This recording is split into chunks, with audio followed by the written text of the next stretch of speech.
National अड्डा पर आपका स्वागत है। हम जब चुनाव कवर कर रहे हैं नेपाल इलेक्शन कर नेशनल लेवल पर, हम चुनाव कवर करते वक्त क्षेत्र नंबर 3 के एक कैंडिडेट है घंटी से रजौरिया का। आप देख रहे हैं कि आपकी पार्टी भी कहीं ना कहीं जेनजी को रिप्रेजेंट कर रही है। जेनजी से पहले का इलेक्शन और जेनजी के बाद के इलेक्शन में क्या फ़र्क है? इससे पहले मेरा नाम मिर्ज़ा राशिद बेग है। मैं यहाँ के जो अभी एक दल है राष्ट्रीय स्वतंत्र पार्टी, उसका मैं समानुपातिक उम्मीदवार हूँ जो मुस्लिम क्लस्टर से हूँ। और अभी आज ही हमारे सभापति जी आए हुए थे, उनको अचानक पैर में थोड़ा सा परेशानी की वजह से उन्हें वापस जाना पड़ा है। तो अभी फिर आएंगे वो 4 गते, जो यहाँ नेपाल का गते होता है 4 दिन के बाद, तो यहाँ पे प्रचार शुरू होंगे। आपने जेनजी की बात की है, जो अभी इलेक्शन है वो इलेक्शन एक तरह से एक मध्यावधि चुनाव जिसे कह सकते हैं आप। ये ऑटोमेटिक आने वाला चुनाव नहीं है जैसे एक फिक्स होता है, तो फिक्स के वजह से नहीं आया, ये एक आंदोलन के बाद उपजी परिस्थिति के तहत आया है। तो जेनजी का मूवमेंट रहा है, देश में जो अस्थिरता थी, देश में भ्रष्टाचार था, नेताओं से लोग खुश नहीं थे, बेरोज़गारी अपनी चरम पर थी, तो इसकी वजह से ही खास करके ये जो जेनजी मूवमेंट हुआ है। जानना चाह रहा हूँ कि जो क्षेत्र नंबर 3 से जितने कैंडिडेट हैं, कनौडिया हैं, डॉक्टर एहसान जी है, और उसके बाद में और भी जो कैंडिडेट हैं, आप किसको चैलेंज मानते हैं? हम किसी को चैलेंज नहीं मानते हैं, क्योंकि ये चैलेंज नहीं है, ये तो जनता ने खुद चैलेंज किया है। तो हम किसी को वो सबका सम्मान है, जो भी हैं मेरे अग्रज हैं, सभी मुझसे उम्र में बड़े हैं, उनके सामने मेरी पैदाइश हुई है और वो जितनी मेरी उम्र नहीं है उससे ज़्यादा वो चुनाव लड़ रहे हैं। तो इसमें मैं नहीं कह सकता कि उनसे मेरे कोई वो है। इस वक्त अगर देश में आना है तो वो परिवर्तन है, और परिवर्तन का सबसे बड़ा जो संवाहक है वो राष्ट्रीय स्वतंत्र पार्टी है और हमारा अगला प्रधानमंत्री। आपने परिवर्तन की बात की, क्षेत्र नंबर 3 में आपके हिसाब से क्या परेशानी अभी तक में है जो आप बदलाव करना चाहेंगे? गरीबी है, गरीबी हट जाए, हटाना है। हमें सबसे बड़ी चीज़ यहाँ पे है गरीबी, और उस गरीबी को हटाने के लिए बहुत सी चीज़ें हैं। उसमें आप स्वास्थ्य को ले सकते हैं, उसमें आप शिक्षा को ले सकते हैं, उसमें आप कृषि को ले सकते हैं। हमारे कृषि प्रधान देश में नाम कहते हैं हमारे पास कृषि है, लेकिन हम इतने ज़्यादा परेशान हैं कि हमारा एक छोटा सा एक गाँव का 2 बोरी उसको खाद चाहिए होता है, मल चाहिए होता है, लेकिन हम उसे प्रोवाइड नहीं कर पाते हैं। गरीबी आप कैसे ख़त्म करेंगे? कोई रोड मैप है आपके पास? जी बिल्कुल, हमारा रोड मैप है। अगर भ्रष्टाचार देश से हट जाता है तो गरीबी ऑटोमेटिकली हट सकती है। भ्रष्टाचार एक बहुत बड़ी, एक समझ लीजिए उस गरीबी को ऐसी रख दिया है कि भ्रष्टाचार ने, कि वो गरीबी हट ही नहीं सकती है। उसको चारों तरफ से जैसे शहद की चाशनी होती है उस तरह से छिपा के रखा है। जेनजी के प्रोटेस्ट पर एक इल्ज़ाम लगता है कि इन लोगों ने अपने ही देश को कुछ नुकसान पहुंचाया है, उसको आप लोग कैसे रिप्रेजेंट करेंगे पब्लिक डोमेन में? सर ऐसा है, बहुत सी चीज़ें जब युद्ध होते हैं, किसी भी देश में युद्ध होता है, तो हर देशवासी क्या कहता है, हमारा देश जीते।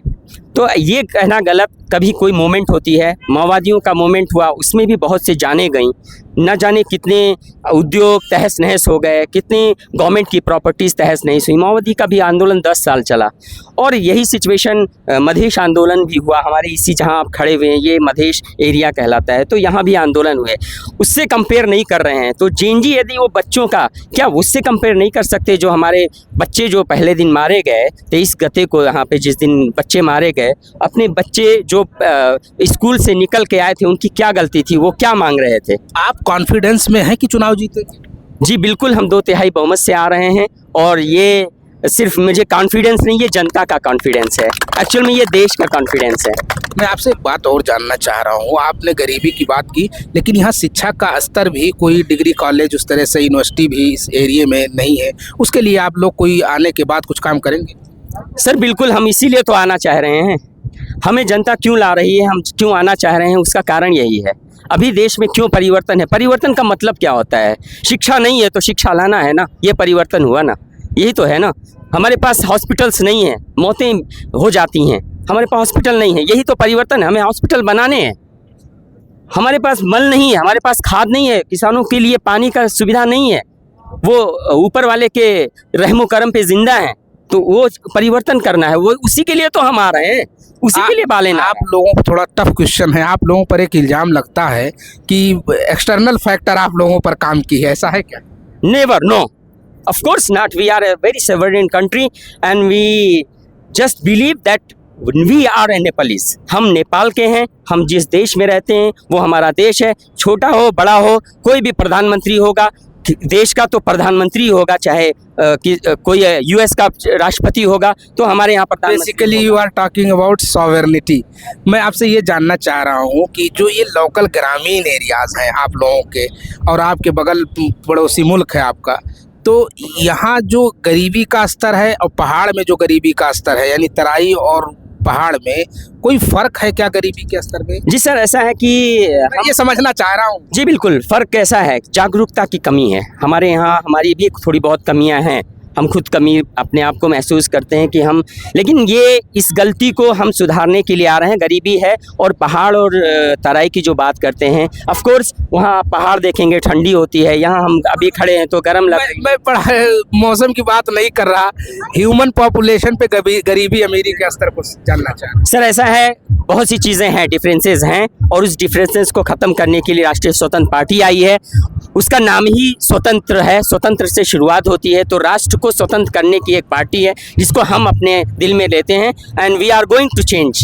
लेकिन आपने स्वतंत्रता की बात की, तो क्या इससे पहले भी तो नेपाल स्वतंत्र ही है? सर नेपाल स्वतंत्र था, देश स्वतंत्र था, नाम का था, अब जनता स्वतंत्र हो जाएगी, देश स्वतंत्र हो जाएगा। आप कोई सवाल लेना चाह रहे हैं? सर ये बताइए कि अगर आपकी सत्ता आती है तो 3 प्रेफरेंस बताइए देश के लिए, आप क्या करेंगे?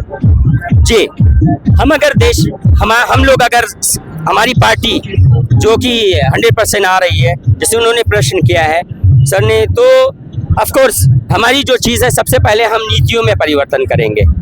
हमारी नीतियाँ इतनी ख़राब हैं कि जो भ्रष्टाचार से छन के आती हैं और वही हमारी नीति हो जाती हैं। पहले सबसे पहले हम उससे ख़त्म करने की कोशिश करेंगे। और जो दूसरी चीज़ है, हम अशिक्षित देश कहलाए जाते हैं, हमारी जो रेशियो है, शिक्षा की रेशियो है, वेरी लो है, and we are going to focus on that. तो हम उस पर काम करना चाहेंगे। और जो ऑफ कोर्स शिक्षा के बाद हमारा स्वास्थ्य होता है, हमारी स्वास्थ्य की जो प्रणाली है, हम अपने पड़ोसी राष्ट्र भारत पे डिपेंड होते हैं, हमारे पास कुछ भी नहीं है। हम अगर यहाँ पे बीमार होते हैं तो हमें काठमांडू ही दिखता है ऐसा, या तो फिर हमें भारत जाना होता है, अपने पड़ोसी राष्ट्र पे जाना होता है। तो ये 3 चीज़ें हमारी जो अभी हैं वो है। और सबसे बड़ी चीज़ है कि देश में जो अमन चैन नहीं है, एक तरह से जो युवा जो प्लान कर रहे हैं, उस पे हमारा फोकस होगा कि हमारे युवा बाहर न जाके हमारे ही देश में रहें। हम ऐसा कुछ करेंगे ज़रूर। अभिषेक प्रताप साहब भी यहाँ चुनाव लड़ रहे हैं, कई बार सांसद रहे हैं, उनके बारे में आप लोग क्या सोचते हैं? He is a politician and I don't have any comments on him. वो भी एक किसी क्षेत्र के अभी लड़ रहे हैं, वो भी युवा हैं, ये तो जनता के हाथ में। क्या वो लड़ाई में है? सर इस चीज़ को हम नहीं कह सकते। जनता इस बार, मैंने आपसे पहले कहा, इस बार नेता नहीं लड़ रहे, इस बार जनता लड़ रही है। सबसे बड़ी बात यह है, इस नेपाल में पहली बार ऐसा हुआ है कि इस बार चुनाव में नेता नहीं लड़ रहे हैं, जनता लड़ रही है।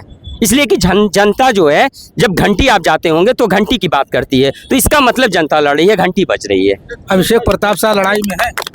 देखिए, सबसे पहले मैं आपको बहुत बहुत धन्यवाद देना चाहता हूं। और जो हमारे होने वाले सांसद जी ने जो कहा है, ये वास्तविक आप धरातल में जाकर कहीं बूझेंगे तो जनता इस बार क्या कहती है कि आप नेपाल के किसी भी जाइए, आप पहाड़ में जाइए, हिमालय में जाइए, या क्या कहते हैं तराई में जाइए,